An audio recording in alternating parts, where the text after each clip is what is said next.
जी नाज़रीन, welcome back. नाज़रीन, मुल्क की सियासत में एक बार फिर गैर यकीनी की फ़िज़ा छाई हुई है। इमरान खान की बहन अलीमा खान ने इंकशाफ किया है कि इमरान खान ने 10 मुहर्रम के बाद तहरीक चलाने का इंदिया दिया है, हदायत भी दी है। बल्कि उनका कहना है कि मौजूदा हुकूमत बादशाहत कायम करने की कोशिश कर रही है और आवाम को ग़ुलाम बनाने की तरफ ले जाया जा रहा है। और दूसरी तरफ PTI के सीनियर रहनुमा शाह महमूद कुरैशी ने कोटलख पथ में सहाफ़ियों से बातचीत करते हुए कहा है कि मुज़ाकरात के साथ साथ तहरीक भी चलती रहेगी, दोनों चीज़ें साथ साथ होंगी। और इसके अलावा बानी PTI फैसला करेंगे कि हतमी तौर पे क्या करना है। इसके साथ साथ पश्तून अवामी मिली पार्टी के सरबरा महमूद अचकज़ई ने भी कहा है कि मौजूदा हुकूमत जो है वो गैर जमहूरी है और इसके अलावा यहाँ पे कौमी हुकूमत का क़याम ज़रूरी है और उसके लिए हम मुज़ाकरात में मदद देने को तैयार हैं। इन्हीं सब बातों के हवाले से इन्हीं हवालों से बात करने के लिए मुझे ज्वाइन किया है खुर्रम अमीर रोकड़ी साहब। आप क्या समझते हैं कि अलीमा खान के इस बयान के बाद कि इमरान खान की तरफ से यह हिदायत की गई है कि 10 मुहर्रम के बाद कोई तहरीक शुरू होने वाली है, तो क्या ये ऐसी कोई तहरीक शुरू हो सकेगी, कोई सियासी दर्जा हरारत बढ़ेगा या हुकूमत इसको मैनेज करने में कामयाब हो जाएगी? देखिए, ये जो एक है ना तहरीक, हर चौथे पांचवें महीने एक नया इंतशार पूरा प्लानिंग के साथ क्रिएट किया जाता है। वो उस इंतशार में आपके सामने यानी लश्कर कशियां, पता नहीं किस मुल्क के अंदर ही होगा, इस्लामाबाद पे सरकारी मशीनरी के साथ बाकायदा चढ़ाई, फायरिंग, असलहा मार देंगे। और दूसरी तरफ क्या हालात है, बहरहाल this is what they do after every 2-3-4 month. अब एक और इन्होंने कोई नया स्लोगन बना लिया होगा, कोई नया ड्रामा बना लिया होगा और नया ड्रामे में वो अब उसकी रिहाई के लिए तहरीक शुरू कर दी। को रिहाई आपने और मैंने करनी है जी। अच्छा, ये खुर्रम अमीर रोकड़ी साहब, अभी जो इस वक्त PTI की जो क़यादत मंजर आम पे है उसमें भी बहुत ज़्यादा तफरीक नज़र आती है। कोई कुछ बयान देता है, कुछ बयान देता है। आप अलीमा खान की एंट्री की वजह से आप क्या समझते हैं कि मज़ीद इबाम पैदा हो गया है? कोई समझ नहीं आ रही होती कौन सी बात की तस्दीक हो सकती है, कौन की किस बात की तस्दीक नहीं हो सकती। देखें, उसमें तस्दीक आप कभी भी नहीं कर सकते। सही। आप जाएंगे, वो जो इनका बानी है या what ever they call him, अभी तो कोई नया बन गया, वो पता नहीं कौन सा है, वो कोई नया इन्होंने टाइटल दे दिया, शुक्र है उसका सिकंदर आजम नाम नहीं रख दिया इन्होंने। सही। यानी उसका नया टाइटल है, कुछ किया, वो पैटर्न इन पता नहीं क्या चीज बन गया। उसने आपने जाना है, उसने आपके साथ और बयान देना है, मैंने जाना है, मेरे साथ उसने और बात करनी है, तीसरे ने जाना है, उसने तीसरे के साथ और बात करनी है। और इस मुनाफिकत का इस तमाम लीडरशिप को जितने उसके साथ हैं सारों को पता है। सही। ये सारे उसके सामने जाके, बिकॉज इसको पॉपुलर पार्टी है, कल्चर यही है कि सामने बैठ के उसके सारों ने जी हजूरी करनी है। सही। उसको राजी करने के लिए मुखालिफिन को गंदी गलीज गालियां देनी है। और जैसे ही को बंदा पूछेगा यार क्या कर रहे हो, तो उससे बड़ी गालियां इन्होंने उसको देनी है जो अंदर जेल के अंदर पड़ा हुआ है। सही। ये है इनका कल्चर, हिपोक्रेसी, ये कल्चर है इस पार्टी का। सही। जो लोग अच्छे थे या जो लोग मैटर करते थे, इसने उनका तो सत्यानाश किया ही किया। अब ये बस एक टोला है ठगों का। और उन्होंने again they will do some conspiracy against country, और या ये कोई एक नया गेम खेलेंगे और उस गेम के अंदर कोई नया प्लान होगा और उस प्लान के अंदर ज्यादा इंतशार होगा और ज्यादा फसाद होगा। व्हाट एल्स हैव गॉट, लेकिन उसके अलावा है क्या? जी बिल्कुल। अच्छा, लेकिन खुर्रम अमीर रोकड़ी साहब, ये क्या सूरत-ए-हाल पैदा होगी जब इनकी लीडरशिप एक पेज पे है ही नहीं? तो कौन फैसला करेगा कि क्या करना है, क्या नहीं करना है? क्या ऐसी सूरत-ए-हाल में कोई इंतशार पैदा हो सकता है? क्या हो सकता है? अच्छा देखें जी, इनकी लीडरशिप चाहे किसी बात पे मुत्तफिक हो ना हो, ये सारे एक चीज पे तो मुत्तफिक हैं कि हमें इंतशार करना है। जी। अब उस इंतशार के अंदर, इनकी लीडरशिप के अंदर इंतशार करने के लिए कोई ग्रुप इनका निकल आएगा। जी। अब क्वेश्चन ये है कि इनका इंतशार या इनका ये फसाद या इनकी ये जो कोशिश है कामयाब कितनी होती है। जी जी। क्वेश्चन ये बनता है। सही। क्योंकि जब से वोट ऑफ नो कॉन्फिडेंस से ये हजरत बाहर आए हैं जी, तो उस दिन के बाद का सिवाय इंतशार, फसाद, दंगा, जत्थे निकालना और यूथ को जो है अपनी हमारी जो बच्चे हैं, जो गांव हैं, उनको पोल्यूट करना और उनको इस्तेमाल करना। सही। इन सारे जालिमों से आदमी ये पूछे कि तुम्हारे अपने जो पिंकी टिंकी बच्चे और बेटियां और तुम्हारी बीवियां हैं, वो इस इंतशार का हिस्सा क्यों नहीं बनते? सही कह रहे हैं। अच्छा, तुम उनके लिए क्यों जी जी तुम उनके लिए क्यों best of the best life पे रह रहे हो, और तुम एमएनए के जो तुम्हारे पास जी पासपोर्ट है जी उसके ऊपर तुम सरकारी खर्चों के ऊपर इन बच्चों को इंग्लैंड और अमेरिका के अंदर तो तमाम पढ़ा रहे हो, सही। लेकिन इंतशार के लिए तुम सारे बाहर निकलते हो। जी ठीक कह रहे हैं, बिल्कुल। अच्छा, खुर्रम हमीद रोकड़ी साहब, क्या समझती हैं केपी में क्या सूरत हाल है? सुप्रीम कोर्ट के फैसले के बाद इलेक्शन कमीशन ऑफ पाकिस्तान ने भी अपना नोटिफिकेशन जारी कर दिया है। अब ये कहा जा रहा है कि वो जो 35 अराकीन है वो आज़ाद है वहाँ पे, जो कि पीटीआई के बैनर के नीचे है। तो कुछ तब्दीली मुतवक्को नज़र आती है, चूँकि गवर्नर केपी ने भी कुछ इंकशाफ किया है कि कुछ तहरीक अदम एतमाद आ सकती है। तो इस तरह की कुछ सूरत हाल केपी में तब्दीली की वाक़या हो सकती है? देखें, पॉलिटिकल सिस्टम के अंदर अदम एतमाद तहरीक को तो लाई जा सकती है। अब क्या लानी चाहिए?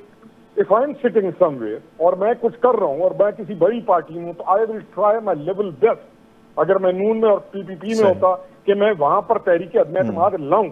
अब मेरा अब तहरीक अदम एतमाद लाने का अगर मैं बैठा हूं, सही, तो मैं कहूंगा कि जान छुड़ाओ केपी वालों की इनसे। सही। जो लूट मार का बाजार वहां पर गर्म है, और जो वहां पर लोगों के राइट्स को पिछले 13 साल से पूरे एक सूबे को जिस तरीके से बर्बाद कर दिया है, जान छुड़ाओ। लेकिन मेरी इंटेंशन क्या होगी कि I have to get rid of them, और मैं केपी को अपग्रेड करूं।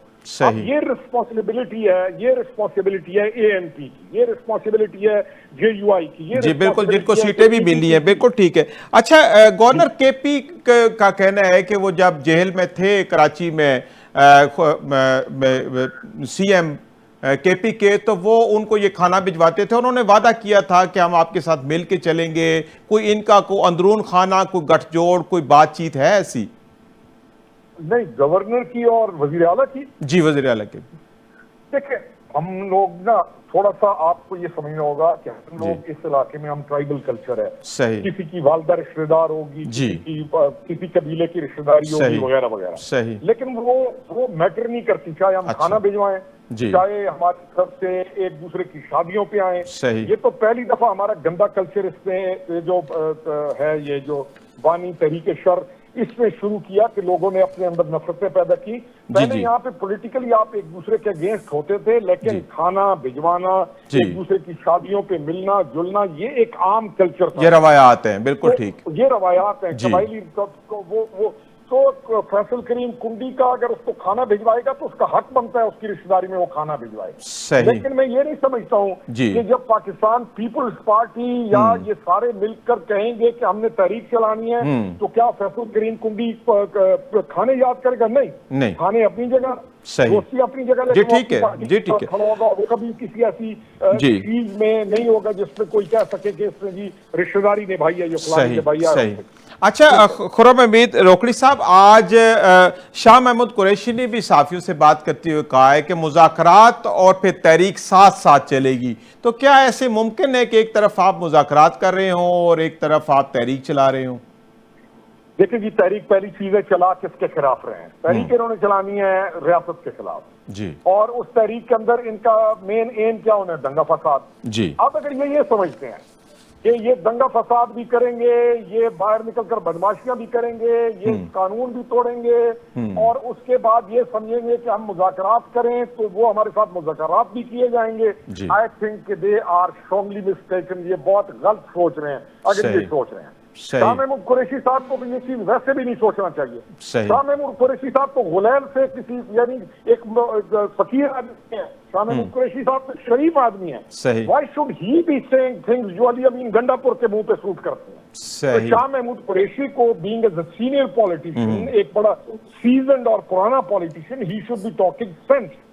वो बात करे। अब हुआ क्या है, इनके अंदर जो सियासतदान, जो अच्छे सियासतदान थे, उनकी भी मजबूरी है कि उन्होंने बदमाशी की टोन अडॉप्ट करनी पड़ती है, जबकि बदमाशी तो यहाँ पर तो कोई भी नहीं कर सकता। बदमाशी से कहाँ तहरीकें चलती हैं? तो इनकी तहरीक को जब बदमाशी से जोड़ा जाएगा तो फिर दे शुड फॉरगेट इट कि कोई इनके साथ बैठ के मुज़ाकरात करेगा, करेंगे। They have to change their pattern. अच्छा, ये बदमाशी, दंगा फसाद, हम मुल्क को आग लगा देंगे, हम यूं कर देंगे, मुल्कों को तो ये चीजों के साथ सही। ये पॉलिटिकल पार्टी है। अच्छा खुर्रम हमीद गंडापुर साहब, एक तरफ शाह महमूद कुरैशी साहब जिनकी आप खुद भी तारीफ कर रहे हैं कि बड़े वो सिंसियर हैं और बड़े संजीदा आदमी हैं, और दूसरी तरफ गंडापुर हैं, तो क्या ये दोनों जो इंतहाएं हैं इनके रहते हुए कोई मुस्तकबिल आपको पीटीआई का नजर आ रहा है? देखें, मुस्तकबिल पीटीआई का इन दोनों को छोड़ेंगे, दोनों इस वक्त they have become a stooge. ये दोनों, शाह महमूद कुरैशी भी कोई हैसियत नहीं रखता है इस वक्त, और यमीन की भी कोई हैसियत नहीं है इनकी पार्टी में। This is what they are. आप एक चीज ध्यान में रखिए कि एक मुस्तकबिल इस पार्टी के जिस बंदे के हाथ में है वो अंदर पड़ा हुआ जो पैटर्न साहब है, सही, उसने इस पार्टी को बर्बाद करके खत्म करके छोड़ना है, बिकॉज ही नोज के मेरा फ्यूचर नहीं। सही। नार्सिसिस्ट अप्रोच क्या होती है, मेरी बातें शायद तक बिकॉज, लेकिन ये हकीकत है। सही। वो इंश्योर करेगा कि ये पार्टी ना रहे, वो इंश्योर करेगा कि एक बंदा भी ना बचे इनमें। सही। क्यों? क्योंकि he wants to be everything. सही। वो हर चीज है। सही। मुझे पता है, मैं हूं हर चीज। सही। तो किसी ने इस पार्टी का नुकसान नहीं करना।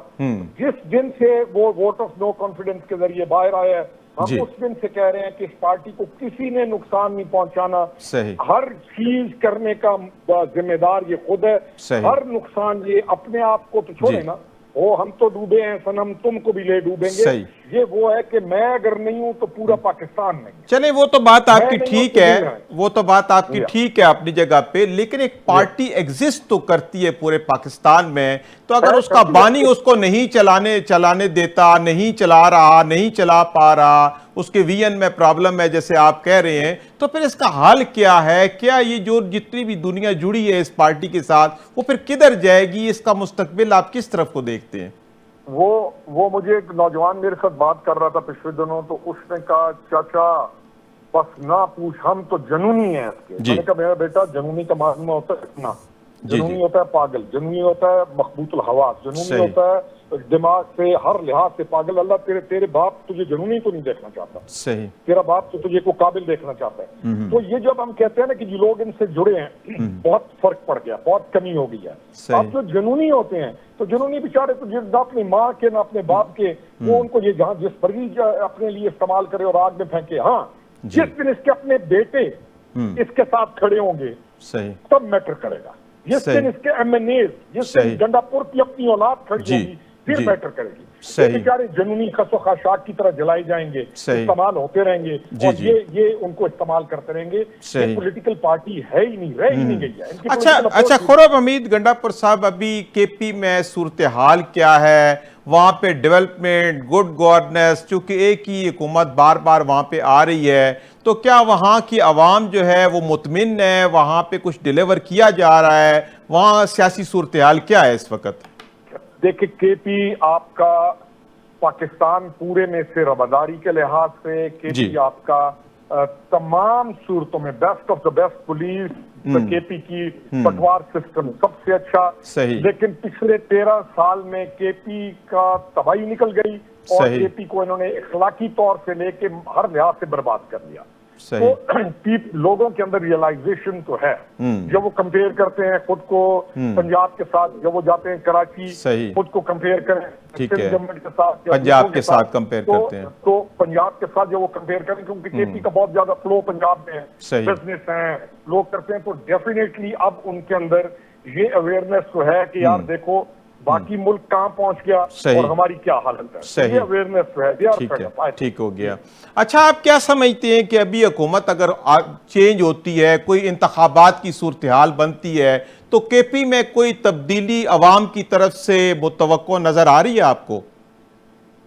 देखिए, केपी का एक मिजाज है, अगर तब्दीली हुई और मेरिट के लिहाज से बेस्ट ऑफ द बेस्ट बंदा ऊपर आया, जिसने जान लगा दी लोगों के लिए, सही, और जिसने अदल की बुनियाद पर सुबह से लेकर शाम तक उसने अपने इलाके को अपग्रेड करने की कोशिश की, डेफिनेटली तमाम लोग उसके साथ खड़े हो जाएंगे। सही। लेकिन अगर तब्दीली के बाद कोई इन्हीं का भाई आ गया, जैसे गंडापुर टाइप का आ गया भाई, तो ये हमारा एक कल्चर पाकिस्तान का कि वो जाने वाला बन जाता है, मजलूम बन जाता है, और आने वाले को गालियां निकलती होता है, तो कहते हैं पिछड़ा ही ठीक था।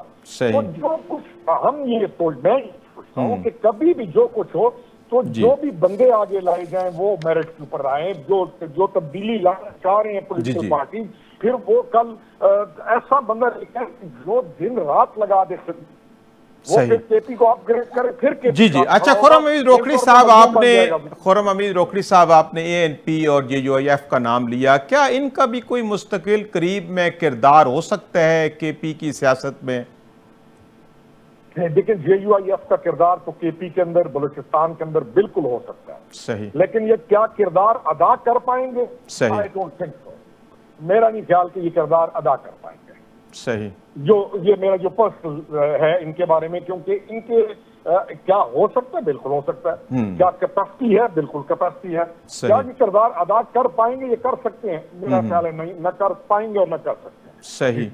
अच्छा, खुर्रम हमीद रोकड़ी साहब, जिस तरह के सियासी अदम इस्तेकाम का शिकार है पाकिस्तान, तो क्या इसके रहते हम माशी इस्तेकाम की तरफ जा सकते हैं? अगर नहीं जा सकते तो फिर इस सियासी अदम इस्तेकाम का क्या हल है? किस तरीके से सबको एक कौमी दायरे में ला के हम मुल्क की बेहतरी के लिए, माशी इस्तेकाम के लिए एक पेज पे आ सकते हैं? देखिए, मेरे ख्याल में सियासी अदम इस्तेकाम नहीं है। अच्छा। जहां की गवर्नमेंट है तो हम एक बड़ा कोई एक आला से मजीद आला की तरफ नहीं आ रहे, बल्कि हम क्राइसिस से संभलने की या उससे निकलने की कोशिश में, हम एक केओस के बहुत बड़े पीरियड से निकलकर इस वक्त बाहर निकले खड़े हैं। सही। सियासी इस्तेकाम उस वक्त शुरू होता है जब यहाँ पे लोगों को ले जाकर ये झगड़े, जुलूस और हमले शुरू हों। तो सियासी इस्तेकाम नहीं है। हाँ, जो सबसे अहम चीज है वो ये है कि हमें गुड गवर्नेंस की जरूरत है। जी जी। आदमी आपको 2/3 मेजॉरिटी मिल जाए, आप 4 साल लगाते रहे, पिछले क्या कोशिश करता रहे, लेकिन अगर वो गुड गवर्नेंस नहीं करता जी तो आप मजबूत की तरफ जाते हैं। चाहे आज किसी पार्टी को 2/3 मेजॉरिटी मिल जाए और वो गुड गवर्नेंस ना कर सके तो हाँ जी, तो वो फिर डिलीवर नहीं कर पाएगा। बिल्कुल आपकी बात बिल्कुल ठीक है। गुड गवर्नेंस जो है वो प्री रिक्विजिट है किसी भी हुकूमत को डिलीवर करने के लिए। अच्छा, फिर महमूद अचकजई साहब की तरफ से वज़ीर आज़म को ये पेशकश की गई है कि कौमी हुकूमत बनाए, ये जो हुकूमत है ये जमहूरी नहीं नजर आ रही, ये किस नजर से देखते हैं और क्यों इन्होंने ये बयान दिया? ये किसका बयान? जी, महमूद अचकजई साहब। देखिए, महमूद खान अचकजई एक बड़ा संजीदा और एक बड़ा बुर्दबाद, एक मशर था अपने इलाके का। सही। लेकिन महमूद खान के बयानात पीटीआई के संग में आगे ना, वो भी कई दफा में दुख होता है, मुझे तो दुख होता है। एक बड़ा संजीदगी से गैर संजीदगी की जानिब चला गया। जो उसका कब था, जो उसका खानदान है, जो उसका पुरानी रिवायती पॉलिटिक्स है, उससे और इस मौजूदा महमूद खान में बहुत फर्क है। तो इसलिए मेरा नहीं ख्याल कि उस बयान को मैं कोई ज्यादा उसको प्रोब करूंगा कि क्या हुआ क्या है। सही। जी सर, सही। अच्छा, खुर्रम हमीद रोकड़ी साहब, ये केपी में फिर कोई न कोई इक्का दुक्का वाकयात, बल्कि ये रोजाना ही ऐसी कुछ सूरत हाल वहां से खबर आ रही है कि कोई न कोई दहशतगर्दी का वाकया हो रहा है, तो कौन से ऐसे इकदामात हमें करने चाहिए हुकूमत को? काइनेटिक ऑपरेशंस तो सिक्योरिटी एजेंसीज कर रही हैं, उसके बाद सिविल हुकूमतों को भी उनके शाना बशाना खड़े होने चाहिए ताकि हम इस दहशतगर्दी की लानत से निकल सकें। देखिए, ये जो कुछ भी हम आज फेस कर रहे हैं, ये प्रॉक्सीज हैं, रॉ की, और ये जो पूरा एक नक्श है जी, ये ऑपरेट हो रहा है पाकिस्तान के अंदर। उनको पैसे भी दिए जाते हैं, उनको ट्रेनिंग भी दी जाती है, उनकी तमाम ज़हनसाजी भी की जाती है। तो ये तो एक बहुत बड़ी जंग है जो हम इस वक्त लड़ रहे हैं, जिसको हमारे लिए लड़ना और इन फसाद करने वालों का खात्मा करना हमारे लिए लाजिम है। ये एक रीजनल रिक्वायरमेंट है। सही। अब ईरान फेस कर रहा है ना, ईरान ने जी बिल्कुल, हाँ, वहां पे सूरत हाल पैदा हुई, वो रियलाइज कर गए हैं, वो उनको फेस कर रहा है। सही। तो हमें, हमारे लिए हमारी जो तरक्की है, जैसे आपने कहा था ना, मुआशी तरक्की के लिए जो हमारे रास्ते में बूबी ट्रैप्स, जो हमारे लिए जो खड्डे खोदे गए हैं, उनमें ये वो खड्डे हैं, ये जो वो कांटे हैं, ये चाहे PLA है, चाहे ये जो TTP है, ये तमाम वो खड्डे और कांटे हैं जो हमारे रास्ते में। लेकिन क्या इनको हम इनको दूर कर सकते हैं? Yes, of course we can. और मेरे ख्याल में आने वाले दिनों में, नेक्स्ट 2-3 मंथ्स, इसके बाद आप बहुत एक मजबूत प्लानिंग के साथ मामलात को इनको सॉर्ट आउट होता देखेंगे। और इसके ये हल है आपका, ये आप सही। इसके अलावा नहीं चल सकते। जी जी बिल्कुल, आपकी बात बिल्कुल ठीक है कि ये इंडियन प्रॉक्सीज हैं जिनकी वजह से हमारे जो मशरकी बॉर्डर हैं उनके ऊपर इस तरह की बदअमनी है, और जब तक हम इन जो प्रॉक्सीज हैं भारतीय उनको अफगानिस्तान के अंदर नहीं रोकेंगे तो ये मामला जो है ये चलते रहेंगे। लेकिन चूंकि सिक्योरिटी फोर्सेज जो हैं वो बड़ी तनदेही से रोज़ाना जो है इंटेलिजेंस बेस ऐसी कार्रवाइयाँ कर रही है जिससे दिन ब दिन ख्वारिजियों की जो ताकत है वो ख़त्म होती जा रही है, और सफारती तौर पर भी अफगानिस्तान को इस बात पर मजबूर किया जा रहा है कि वो अपने जो रवाबत हैं इन इंडियन प्रॉक्सी से वो ख़त्म करें। नाज़रीन, इसी के साथ अब मेरे प्रोग्राम का वक्त अपने इख्तिताम को पहुंचता है। अपने मेज़बान सईद अलवी को इजाज़त दीजिए। अल्लाह हाफिज़।